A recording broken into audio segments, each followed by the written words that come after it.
Yay, it worked. Okay. What's up, everybody? Thank you so much for joining us today. I am so excited about today's presenter, my dear, dear, dear friend, Dr. Alan Sokoloff. Now, if you don't know him, you may recognize his name and certainly his face because it was all over social media a couple of weeks ago. And not just because his beautiful wife reposted something, because I literally opened up my Facebook page one morning and there were like 10 posts in a row, and it was Dr. Sokoloff on the sidelines at a Ravens game because he is the chiropractor for the Baltimore Ravens and has been for going on 20 years now, or over 20 years. And apparently he was on Monday Night Football or Sunday Night Football, and somebody took a picture with their phone and it just went wild. I thought Facebook was going to blow up that day. But he doesn't just work with professional athletes. He's been working with athletes, including his two beautiful children, for decades. He has a heart and a passion for really helping athletes of all ages stay safe, stay in the game, reach their peak performance with the help of chiropractic.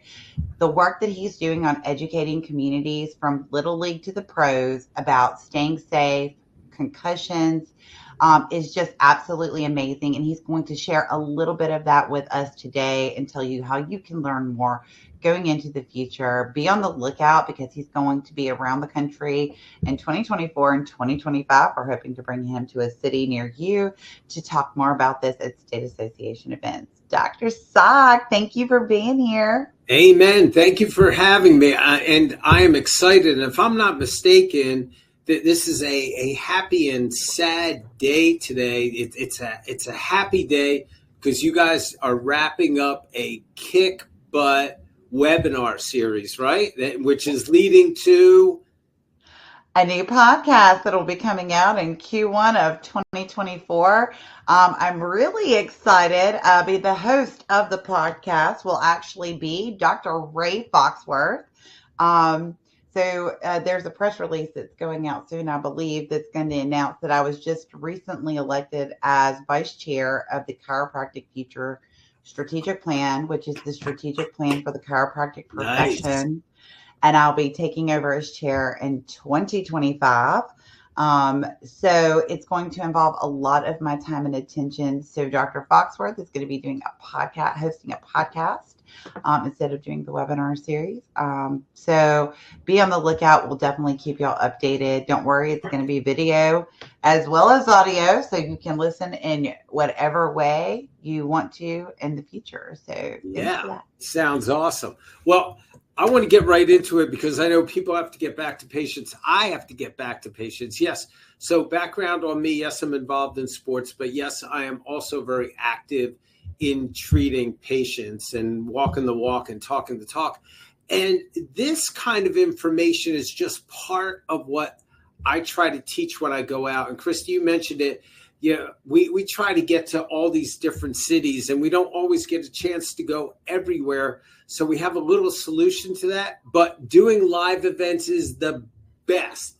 And not just hanging with you and everybody else. That is great, but the interaction that we get from live audiences is so great. So take advantage of seeing us at a city near you. But for now, this is stuff that you can write down and take care of and start doing right away. This is the true heart and soul of my passion.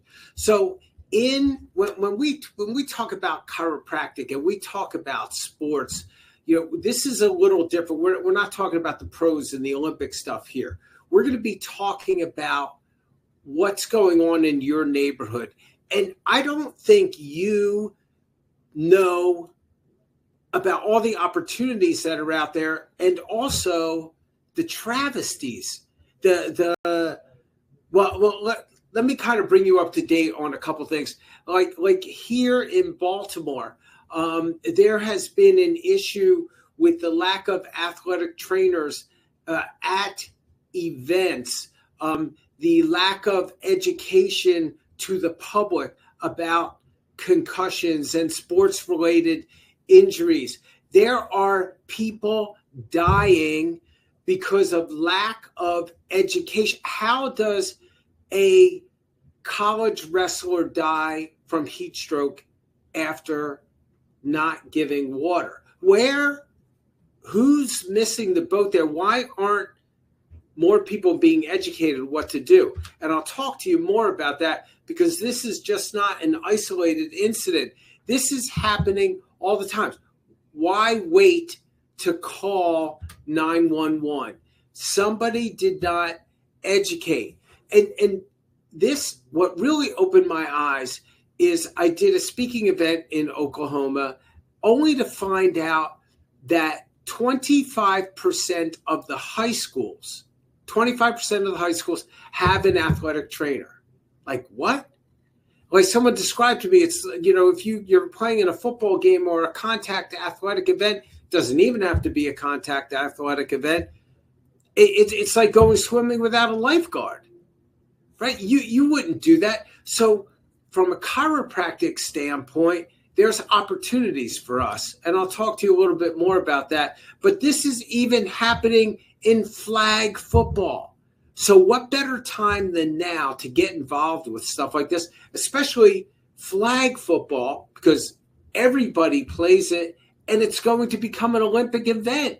Like how cool is that to be in on the ground floor of things like that? And why are little kids dying? It makes absolutely no sense. The coach later on came back and said, sorry, none of us are CPR certified. What? There's an opportunity for us to get involved in our communities as sports-related chiropractic doctors or physicians, depending on where you're from. So in youth sports, there's so many different opportunities. There's getting into the schools, which is sometimes challenging, even though we have ways around that. And then there's the rec leagues. To me, the greatest opportunity are recreational leagues, and that's what we're going to kind of address here.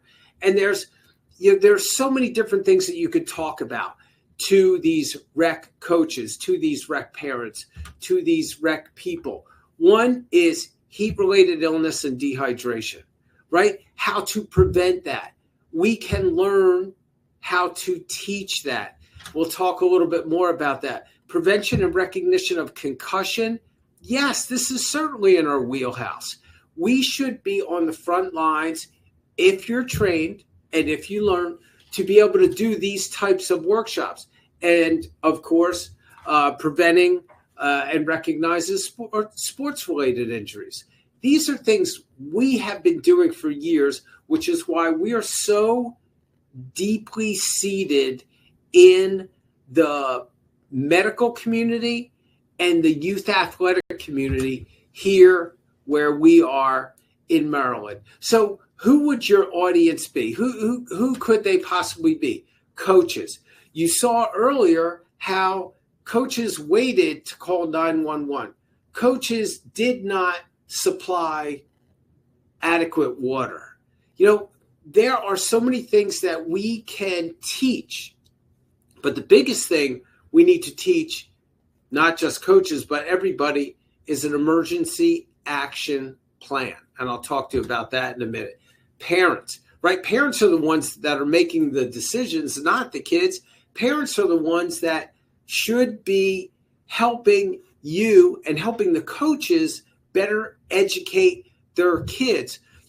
Coaches get a bad rap because they get 2 hours out of a day to work with a kid, right? Maybe an hour.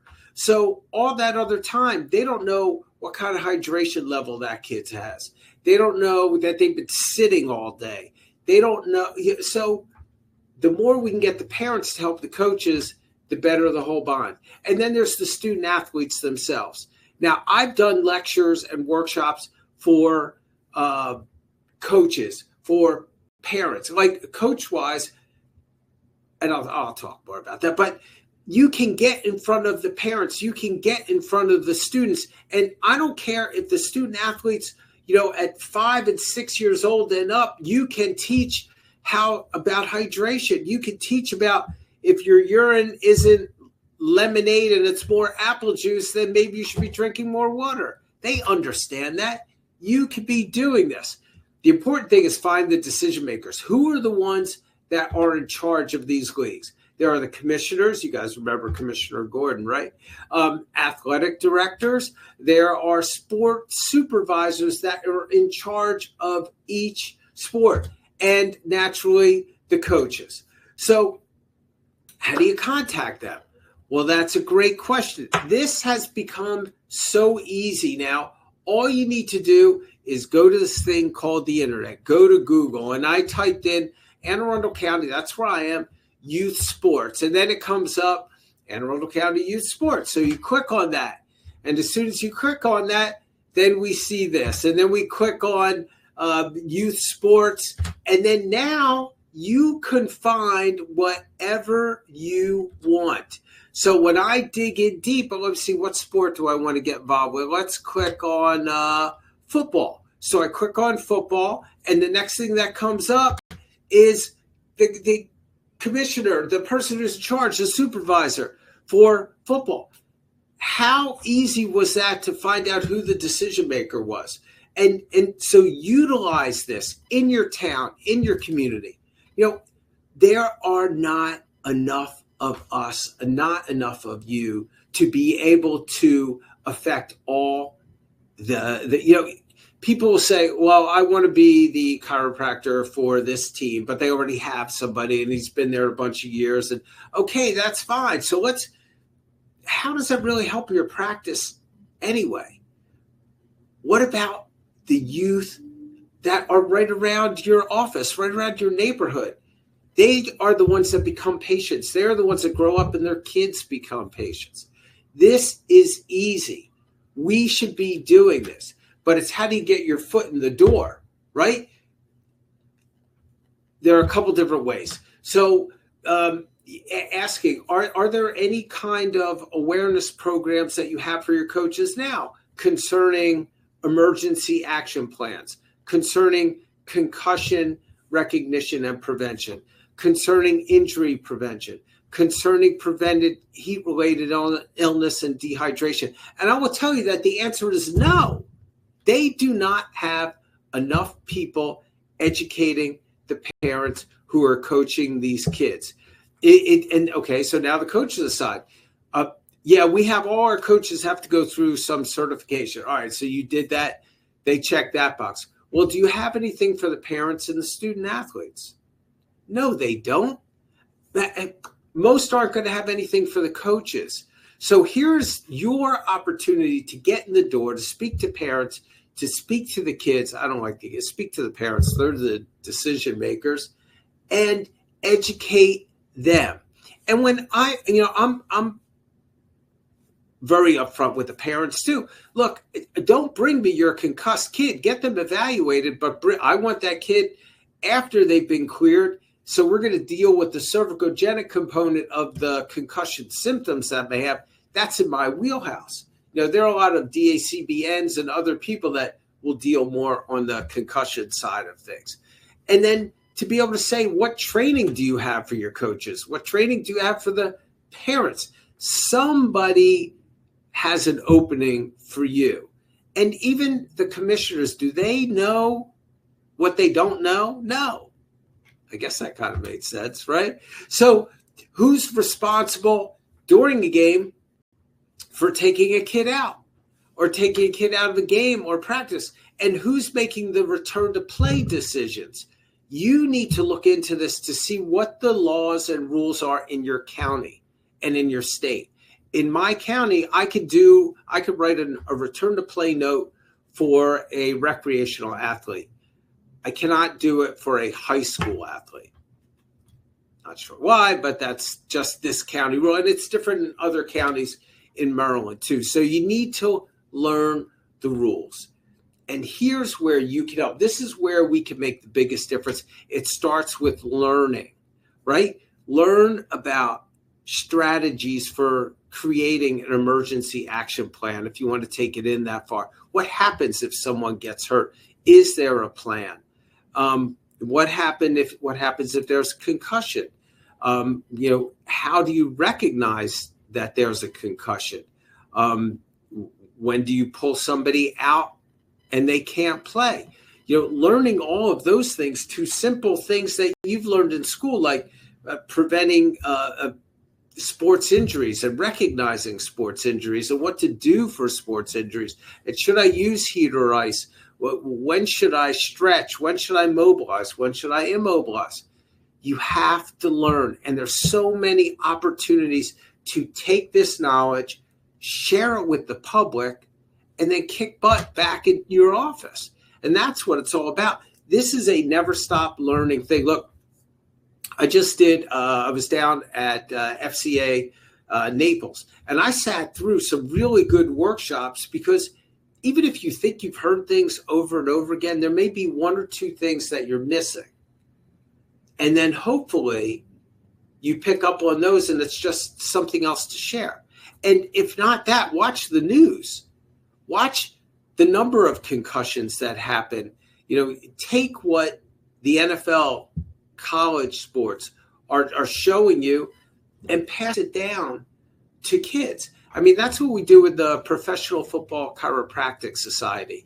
We learn certain things at our level by going to seminars within our own teams, within different organizations, and pass them down to the people that we can help and affect. Other doctors of chiropractic, parents, coaches, and kids. The learning never stops. But as Christy said, we can't get everywhere, right? So we have to kind of pick and choose where we can get into. And if you get a chance to come out, come on out. So I got approached by, I had the opportunity to speak with Kathy Mills-Chang and KMC University. And she said to me, Alan, why don't you put your stuff online so people have an opportunity to hear and learn? And I'm like, people don't do that. And then here I am taking all these webinars and learning on all these online, and because you can't get to see certain speakers. So she helped me put together a class with 7 modules of all these different things and opportunities at every level, at the youth level. How do you get involved at the high school level, if that's what you want? College level. Right now, the colleges are the greatest opportunity, but how do you get in? How do you get involved? And even at a professional level, and what's the right way to get involved if they already have a chiropractor? We get into different things like documentation, risk management, the little things that we ignore, and just you and balancing you and your time. So if you get a chance, it's a fun course. And then I get to talk to you directly too. So really, really, really neat stuff. So the big question is that the end? No. I think it's just the beginning, because everybody here wins. We're all winners because there's so many opportunities out there. You just have to find them, cultivate them, and watch them grow, and watch your practice grow too.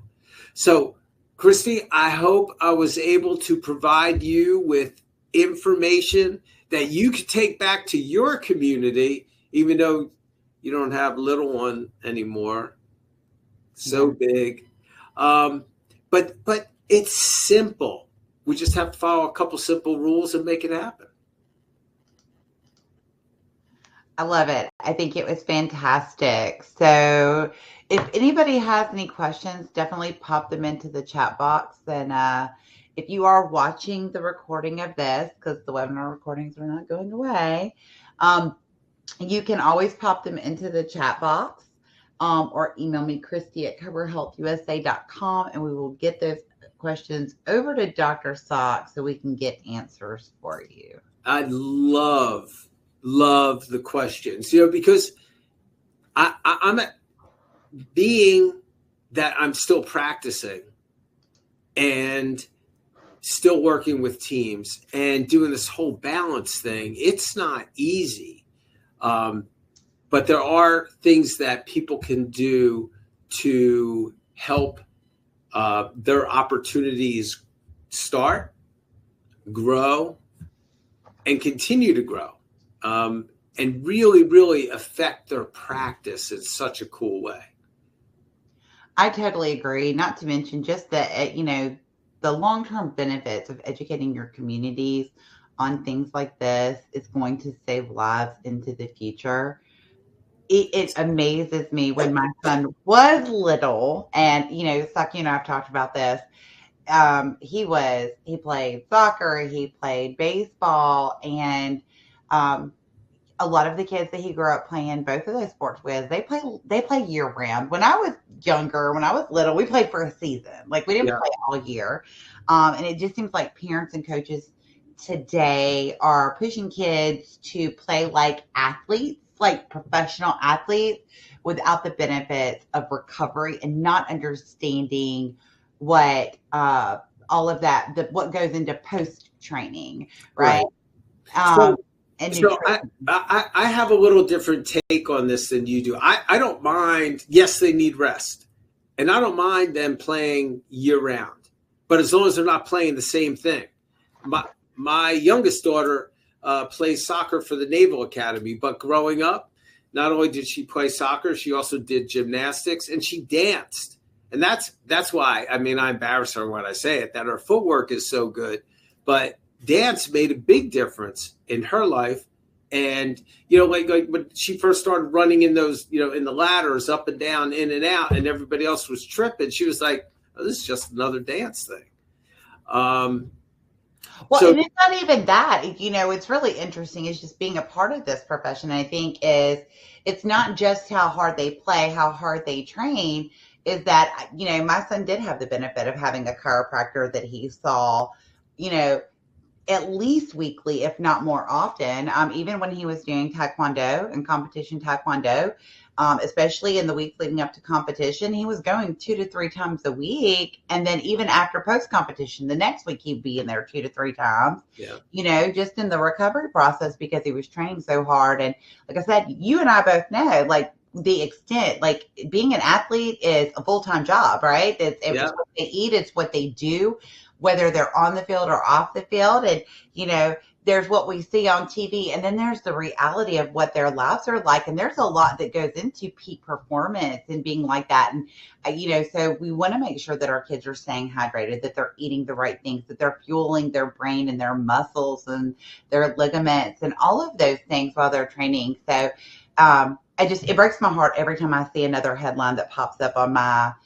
Alexa. I don't want to say her name because she'll go off device because it will tell me, another child was, died or was injured because of concussions or lack of hydration or poor nutrition or energy drinks or whatever. We do have a couple of questions real quick because I do know you need to get to seeing your patient. No worries. No worries. Dr. Marsh wants to know, do you know about the Sway technology for concussion testing? So, yes and no. I don't know the specifics about it, but any type of, there are a few different and some newer ones that are coming out that you'll probably see December, January, in the next 2 months. And some of them can be very affordable. The only thing I'm going to say about it is to learn the ins and outs, learn baseline testing, and then learn, if a child gets dinged, then they want to be evaluated. But the big takeaway is that any one test is not the sole answer for return to play. To think about the bigger picture, like one of the things that we set up in our clinic is not just return to play, but return to school, and working with the schools of kids who get concussed because their grades can crash.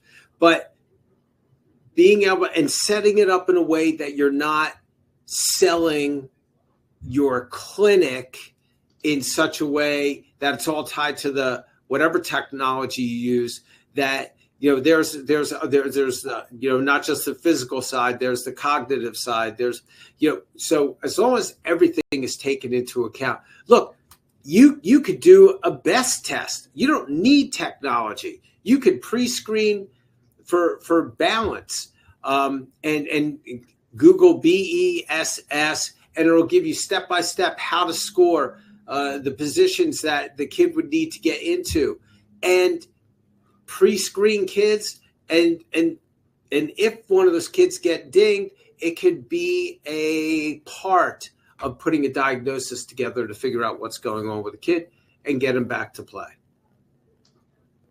Wonderful. And the next one is, did you say that colleges may be the best place to start? No. What I said, and if it came out wrong, someone's going to hit rewind and do the instant replay thing.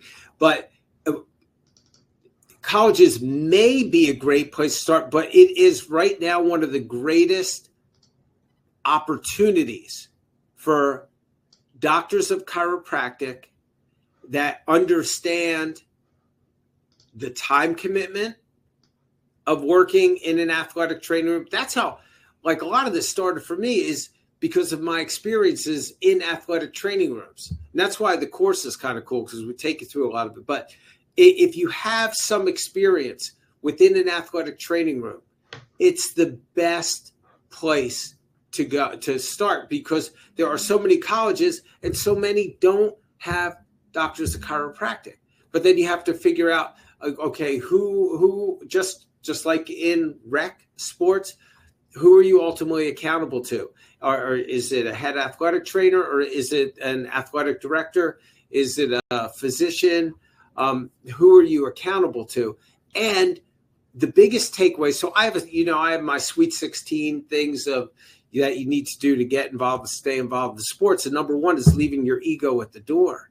If you don't have the ability to listen and work together as a team, then working in an athletic training room is not for you. You could be the king of your office, and that's fine. You make good, solid clinical decisions, help thousands of people, beautiful. But being part of an athletic team altogether is essential, and it's communication and leaving your ego at the door, understanding that you're not going to be able to help everyone in the way that you might want to, because those athletes are not your patients.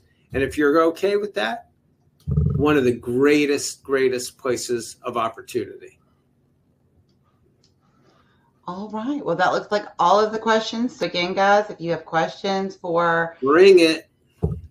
Email us, let us know. We'll pass them along. And so that's a wrap for the year and for the webinar series as we know it. Stay tuned. You'll be getting more information about the podcast that'll be coming out and all the different ways to listen. Can I say, I'm going to interrupt one more thing. I want to say something about you guys and the work that ChiroHealthUSA are doing, because we had 2 patients this morning sign up, and they were just so grateful, right? Because they were going to another chiropractor, not to mention his name, and he went all cash. One went all cash, and there was no other alternative, and the other dropped their insurance. So we didn't have their insurance either. But when they found out that we had a legal way to provide them care at a rate they could afford, how excited they were, and how excited and now their families are coming. And so it's like, it's so cool. So thank you. Thank you guys for not only this, the education stuff. That's big, because you need to continue to help doctors of chiropractic like me. So thank you for that. But thank you for what you do for all my patients too. I appreciate it. Thank you for being a part of the network that works for chiropractic. So until next time, or stay tuned. I hope y'all have an amazing rest of your day, a fabulous rest of the year. We'll be in touch soon. Bye, y'all.